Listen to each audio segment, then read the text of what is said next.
ਸਤਿ ਸ਼੍ਰੀ ਅਕਾਲ ਦੋਸਤੋ, ਮੈਂ ਸੋਮ ਸਹੋਤਾ ਤੇ ਤੁਸੀਂ ਵੇਖ ਰਹੇ ਹੋ ਪੰਜਾਬੀ ਸਰਗਰਮੀਆਂ।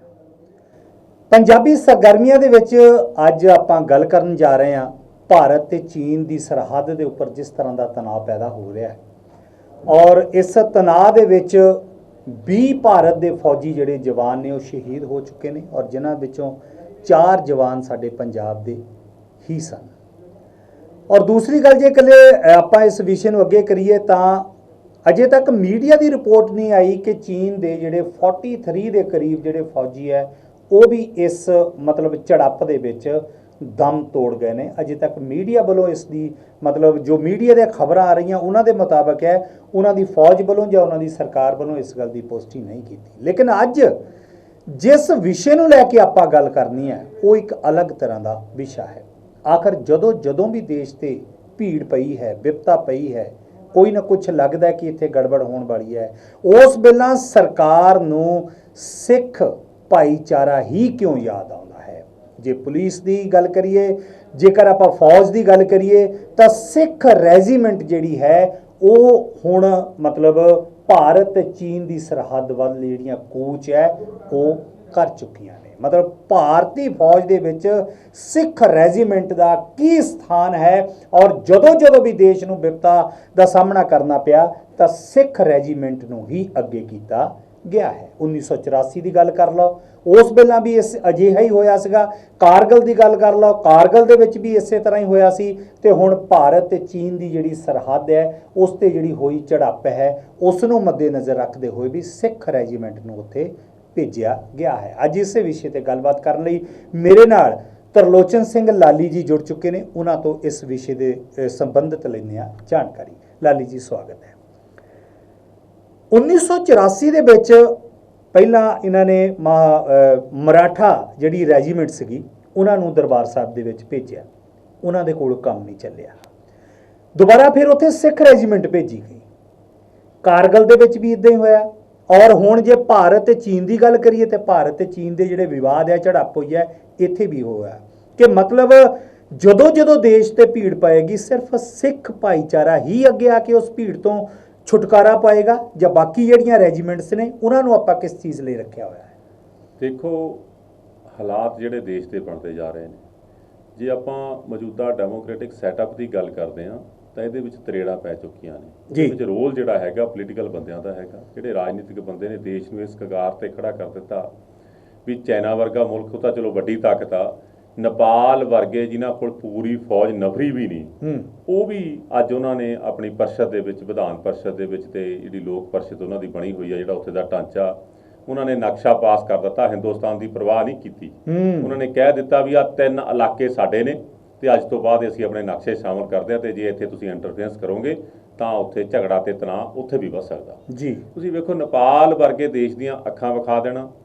ਤੇ ਜਦੋਂ ਫਿਰ ਆਪਾਂ ਰੈਜੀਮੈਂਟਸ ਦੀ ਗੱਲ ਕਰਦੇ ਹਾਂ, ਕੁੱਲ ਮਿਲਾ ਕੇ ਜਦੋਂ ਭਾਰਤੀ ਫੌਜ ਦੀ ਗੱਲ ਕੀਤੀ ਜਾਏਗੀ, ਚਾਹੇ 1947 ਤੋਂ ਲੈ ਕੇ ਅੱਜ ਤੱਕ ਦਾ ਆਪਾਂ ਇਤਿਹਾਸ ਵੇਖੀਏ ਜੀ, ਸਿਰਫ 2 ਕਮਿਊਨਿਟੀਜ਼ ਜਿਹੜੀਆਂ ਨੇ ਇਸ ਦੇਸ਼ ਦੇ ਵਿੱਚ ਪ੍ਰਮੁੱਖ ਰੋਲ ਦੇ ਵਿੱਚ ਜਜ਼ਬਾਤੀ ਹੋ ਕੇ ਲੜਦੀਆਂ ਰਹੀਆਂ ਨੇ, ਦੇਸ਼ ਸਮਝ ਕੇ ਲੜੀਆਂ ਨੇ। ਇਹਨਾਂ ਦੇ ਵਿੱਚ ਕਮਰਸ਼ੀਅਲਾਈਜੇਸ਼ਨ ਦਾ ਜਿਹੜਾ ਅੰਸ਼ ਸੀ ਉਹ ਨਹੀਂ ਸੀ, ਉਹ ਤਨਖਾਹ ਤੱਕ ਸੀਮਿਤ ਨਹੀਂ ਸੀ, ਉਹਨਾਂ ਨੂੰ ਆਪਣੇ ਦੇਸ਼ ਨਾਲ ਪਿਆਰ ਵੀ ਸੀ ਜੀ। ਉਹਨਾਂ ਦੇ ਵਿੱਚੋਂ ਸਭ ਤੋਂ ਅੱਗੇ ਸੀ ਜਿਹੜੇ ਉਹ ਸਿੱਖ ਸੀ ਤੇ ਦੂਜੇ ਨੰਬਰ ਤੇ ਜਿਹੜਾ ਗੋਰਖਾ ਰੈਜੀਮੈਂਟ ਜੀ। ਇਹ 2 ਰੈਜੀਮੈਂਟਸ ਜਿਹੜੀਆਂ ਨੇ ਜਾਨ ਤਲੀ ਤੇ ਧਰ ਕੇ ਸ਼ਹਾਦਤ ਦਿੰਦੀਆਂ ਰਹੀਆਂ ਨੇ, ਦੇਸ਼ ਲਈ ਆਪਣੇ ਸਿਰ ਕਟਵਾਉਂਦੀਆਂ ਰਹੀਆਂ ਨੇ। ਪਰ ਜੀ ਅੱਜ ਦੇ ਹਾਲਾਤ ਦੇ ਵਿੱਚ ਜੇ ਆਪਾਂ ਗੱਲ ਕਰੀਏ, ਪਹਿਲੀ ਪ੍ਰੋਬਲਮ ਤਾਂ ਇਹ ਆ ਵੀ ਬਹੁਤੇ ਜਿਹੜੇ ਸੀ ਗੋਰਖੇ ਉਹ ਨੇਪਾਲ ਨਾਲ ਸੰਬੰਧਿਤ ਸੀ ਜਾਂ ਨੇਪਾਲ ਦੇ ਵਿੱਚ ਉਹਨਾਂ ਦਾ ਆਉਣ ਜਾਣਾ ਉਹ ਉਹਨਾਂ ਦੇ ਪ੍ਰਭਾਵ ਹੇਠ ਨੇ ਜੀ। ਤੇ ਜਿਹੜੀਆਂ ਕੂਟਨੀਤਿਕ ਜਿਹੜੇ ਸਾਡੇ ਮਾਹਰ ਹੁੰਦੇ ਨੇ ਉਹਨਾਂ ਨੂੰ ਇਹਨਾਂ ਗੱਲਾਂ ਦਾ ਇਲਮ ਜ਼ਰੂਰ ਹੁੰਦਾ, ਬਿਲਕੁਲ ਪਤਾ ਹੁੰਦਾ, ਇਹਨਾਂ ਨੂੰ ਪਤਾ ਹੁੰਦਾ ਜੀ। ਤੇ ਬਾਕੀ ਜਿਹੜੀਆਂ ਯੂਨਿਟਸ ਨੇ, ਮਦਰਾਸ ਯੂਨਿਟ ਆ, ਮਰਾਠਾ ਯੂਨਿਟ ਆ, ਇਹ ਕਿਤੇ ਵੀ ਸਿੱਧੇ ਤੌਰ ਦੇ ਉੱਤੇ ਜਾਂ ਇਕੱਲੇ ਤੌਰ ਦੇ ਉੱਤੇ ਲੜਨ ਦੇ ਯੋਗ ਨਹੀਂ।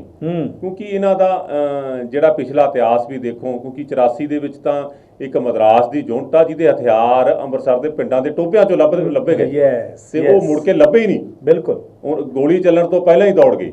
ਤੇ ਇਹ ਇਹਨਾਂ ਦੇ ਹਾਲਾਤ ਜਿਹੜੇ ਇਸ ਤਰ੍ਹਾਂ 1962 ਦੀ ਜੰਗ ਦੇ ਵਿੱਚ ਵੀ ਹੋਇਆ ਜੀ, ਠੀਕ ਆ। ਤੇ ਜਿੰਨੇ ਕੁ ਲੜੇ ਨੇ ਉਹ ਗੋਰਖੇ ਤੇ ਜਿਹੜੇ ਸਿੱਖ ਹੀ ਲੜੇ ਨੇ ਉੱਥੇ, ਬਿਲਕੁਲ ਜਿੰਨਾ ਜੋ ਚਾਹੇ ਉਹਦੇ ਵਿੱਚ ਭਾਰਤ ਦੀ ਹਾਰ ਹੋਈ। ਸੋ ਗੱਲ ਇਹ ਆ ਇਸ ਦੇਸ਼ ਨੂੰ ਜਦੋਂ ਵੀ ਸ਼ਹਾਦਤ ਦੀ ਲੋੜ ਪਈ, ਜਦੋਂ ਸਿਰ ਦੇਣ ਦੀ ਲੋੜ ਪਈ ਤਾਂ ਸਿੱਖਾਂ ਨੇ ਹੀ ਦਿੱਤੇ ਨੇ। ਕਾਰਗਲ ਦੇ ਵਿੱਚ ਵੀ ਤਾਂ ਇਸੇ ਤਰ੍ਹਾਂ ਹੀ ਹੋਇਆ ਸੀਗਾ। ਬਿਲਕੁਲ, ਤੁਸੀਂ ਵੇਖੋ 22 ਸਾਲ ਦੇ ਨੌਜਵਾਨ ਪੰਜਾਬ ਦੇ ਰੋਜ਼ ਲਾਸ਼ਾਂ ਉਹਨਾਂ ਦੀਆਂ ਆਉਂਦੀਆਂ ਸੀ। 4 ਤਾਂ ਹੁਣ ਚੈਨਲ ਵਾਲੇ ਉਹ 'ਚ ਵੀ ਆ ਗਈਆਂ ਨੇ ਇੰਸੀਡੈਂਟ ਦੇ ਵਿੱਚ ਜੀ। ਤੇ ਹਜੇ ਜਿਹੜੀ ਅਸਲੀਅਤ ਉਹ ਸਾਹਮਣੇ ਆਉਣੀ ਆ ਵੀ ਅਸਲ 'ਚ ਕਿੰਨੇ ਮਰੇ ਨੇ ਜੀ। ਕਈ ਵਾਰ ਸਰਕਾਰਾਂ ਜਿਹੜੀਆਂ ਨੇ ਉਹ ਪਰਦਾ ਵੀ ਕਰ ਲੈਂਦੀਆਂ ਨੇ।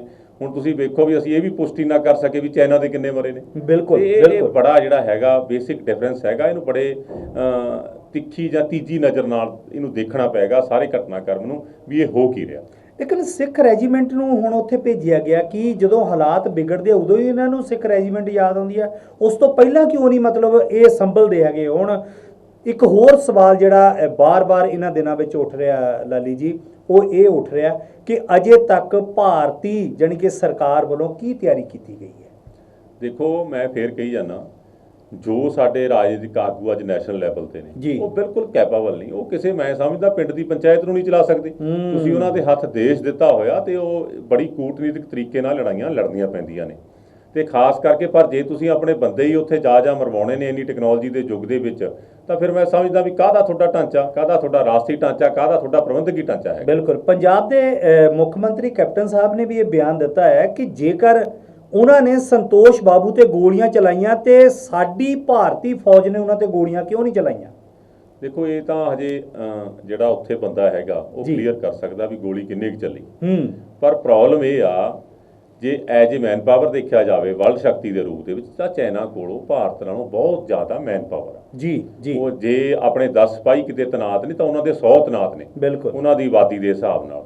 ਤੇ ਉਹ ਜਿਹੜੀ ਉਹਨਾਂ ਦੀ ਜਿਹੜੀ ਇੱਕ ਕੌਮੀਅਤ ਦੀ ਭਾਵਨਾ, ਜੰਗਜੂ ਜਿਹੜੀ ਹੈਗੀ ਆ, ਉਹ ਵੀ ਬੜੀ, ਮੈਂ ਸਮਝਦਾ, ਉਹਨਾਂ ਦੇ ਨਿੱਠ ਕੇ ਭਰੀ ਹੋਈ ਆ। ਸਾਡੀ ਜਿਹੜੀਆਂ ਰੈਜੀਮੈਂਟਾਂ ਉਹਨਾਂ ਦੀ ਕਈ ਵਾਰ ਤਾਂ ਆਪਸ ਦੇ ਵਿੱਚ ਨਹੀਂ ਬਣਦੀ। ਇਹ ਸਮੱਸਿਆਵਾਂ ਜਿਹੜੀਆਂ ਨੇ ਇਹ ਪੈਦਾ ਕੀਤੀਆਂ ਰਾਜਸੀ ਬੰਦਿਆਂ ਨੇ, ਤਾਂ ਖਮਿਆਜਾ ਦੇਸ਼ ਭੁਗਤ ਰਿਹਾ।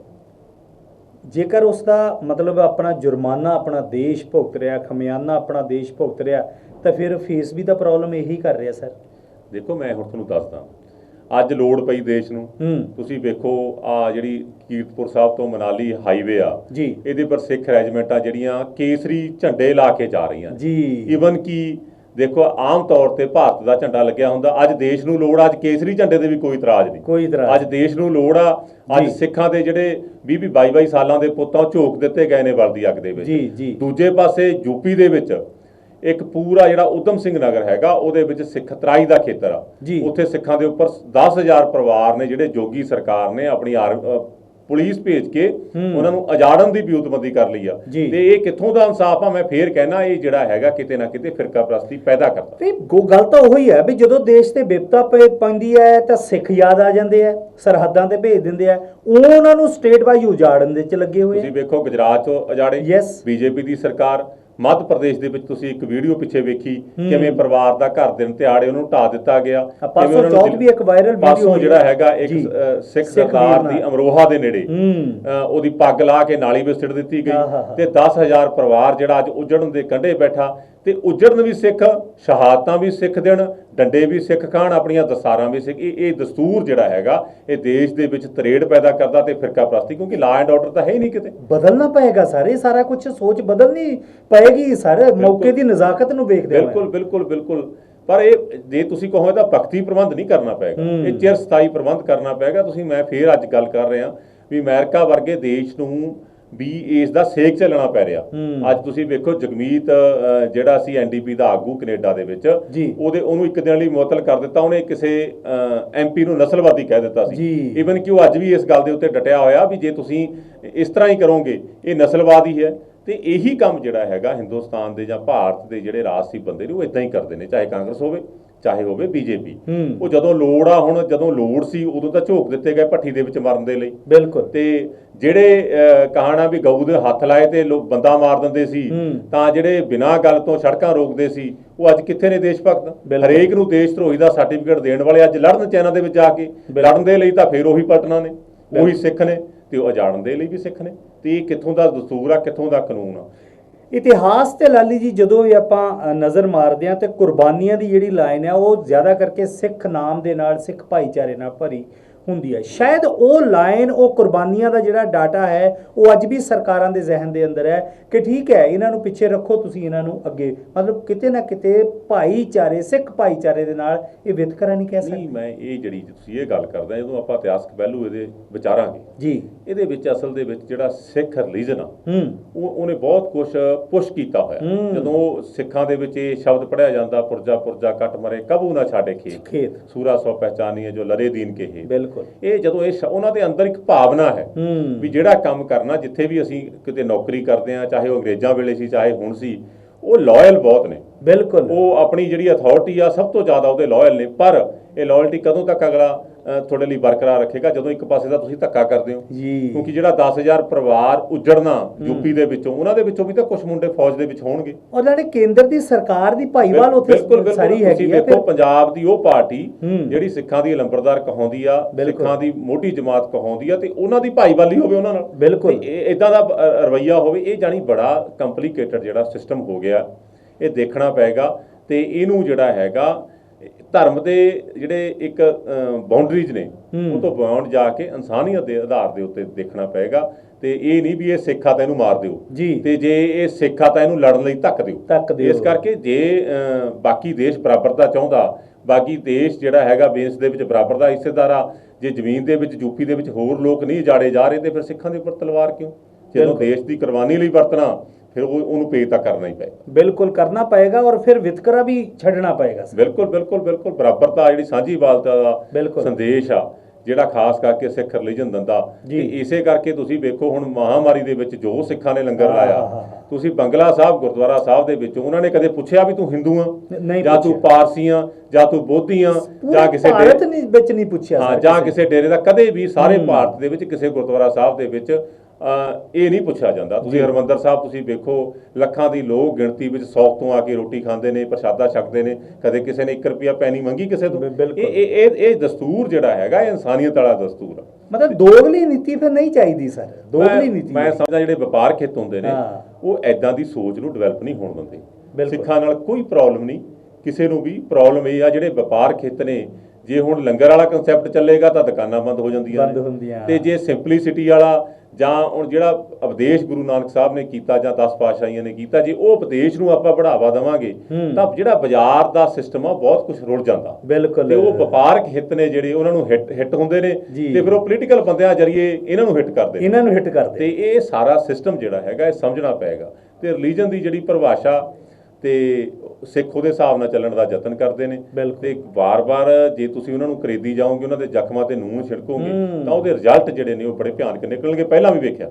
ਬਿਲਕੁਲ ਬਿਲਕੁਲ ਲਾਲੀ ਜੀ, ਵਾਕਈ ਰਿਜ਼ਲਟ ਤਾਂ ਭਿਆਨਕ ਨਿਕਲਣਗੇ। ਜਦੋਂ ਕਿਸੇ ਨੂੰ ਆਪਾਂ ਹਿੱਟ ਕਰਾਂਗੇ, ਟਾਰਗੇਟ ਕਰਾਂਗੇ, ਤਾਂ ਰਿਜ਼ਲਟ ਹਮੇਸ਼ਾ ਉਸਦੇ ਬੁਰੇ ਆਉਣਗੇ। ਦੋਸਤੋ, ਜਦੋਂ ਦੀ ਇਹ ਖਬਰ ਆਈ ਹੈ ਕਿ ਭਾਰਤ ਚੀਨ ਦੀ ਝੜਪ ਤੋਂ ਬਾਅਦ ਹੁਣ ਸਿੱਖ ਰੈਜੀਮੈਂਟ ਜਿਹੜੀ ਹੈ ਉਹ ਬਾਰਡਰ ਵੱਲ ਕੂਚ ਕਰ ਚੁੱਕੀ ਹੈ, ਤਾਂ ਬੜੇ ਜ਼ਿਹਨ ਦੇ ਵਿੱਚ ਪ੍ਰੈਸ਼ਨ ਉੱਠਦੇ ਨੇ। ਇੱਕ ਪਾਸੇ ਯੂਪੀ ਦੇ ਵਿੱਚ ਪਰਿਵਾਰਾਂ ਦੇ ਪਰਿਵਾਰ ਉਜਾੜ ਰਹੀ ਹੈ ਸਰਕਾਰ, ਔਰ ਦੂਸਰੇ ਪਾਸੇ ਜੋ ਹੋ ਰਿਹਾ ਇਹ ਤੁਸੀਂ ਮੇਰੇ ਤੋਂ ਵੱਧ ਜਾਣਦੇ ਹੋ। ਲਾਲੀ ਜੀ ਨੇ ਬਹੁਤ ਵਧੀਆ ਗੱਲ ਕੀਤੀ ਹੈ ਕਿ ਜਦੋਂ ਜਦੋਂ ਵੀ ਦੇਸ਼ ਤੇ ਭੀੜ ਪਈ ਹੈ, ਸਰਕਾਰਾਂ ਨੇ ਹਮੇਸ਼ਾ ਸਿੱਖ ਕਮਿਊਨਿਟੀ ਨੂੰ, ਸਿੱਖ ਧਰਮ ਨੂੰ ਅੱਗੇ ਕੀਤਾ ਹੈ।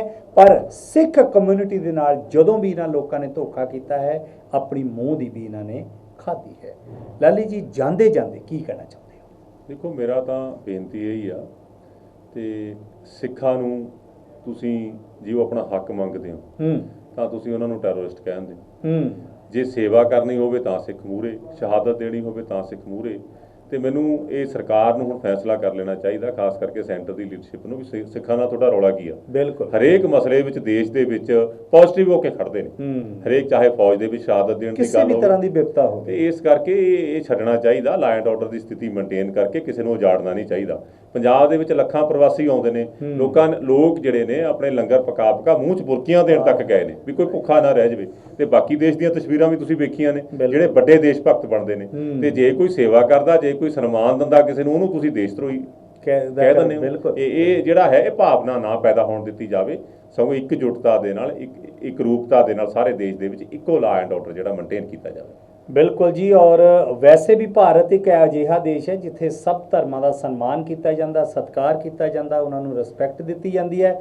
ਔਰ ਹਰ ਧਰਮ ਸਿਰਫ ਤਾਂ ਸਿਰਫ ਪਿਆਰ ਚਾਹੁੰਦਾ ਹੈ, ਮੁਹੱਬਤ ਚਾਹੁੰਦਾ ਹੈ। ਜੇ ਪਿਆਰ ਚਾਹੁੰਦਾ ਹੈ, ਮੁਹੱਬਤ ਚਾਹੁੰਦਾ ਹੈ ਤਾਂ ਪਿਆਰ ਹੀ ਅੱਗੇ ਉਹ ਵੰਡਦਾ ਹੈ। ਦੋਸਤੋ, ਤੁਹਾਨੂੰ ਸਾਡਾ ਇਹ ਪ੍ਰੋਗਰਾਮ, ਸਾਡੀ ਇਹ ਵਾਰਤਾ ਕਿਸ ਤਰ੍ਹਾਂ ਲੱਗੀ ਔਰ ਉਮੀਦ ਹੈ ਤੁਸੀਂ ਜ਼ਰੂਰ ਪਸੰਦ ਕਰੋਗੇ, ਨੀਚੇ ਕਮੈਂਟ ਵੀ ਦਿਓਗੇ। ਔਰ ਪੰਜਾਬੀ ਸਰਗਰਮੀਆਂ ਨੂੰ ਸਬਸਕ੍ਰਾਈਬ ਕਰੋ, ਵੀਡੀਓ ਲਾਈਕ ਕਰੋ, ਸ਼ੇਅਰ ਕਰੋ ਤੇ ਜੁੜੇ ਰਹੋ ਪੰਜਾਬੀ ਸਰਗਰਮੀਆਂ ਦੇ ਨਾਲ। ਸਤਿ ਸ੍ਰੀ ਅਕਾਲ।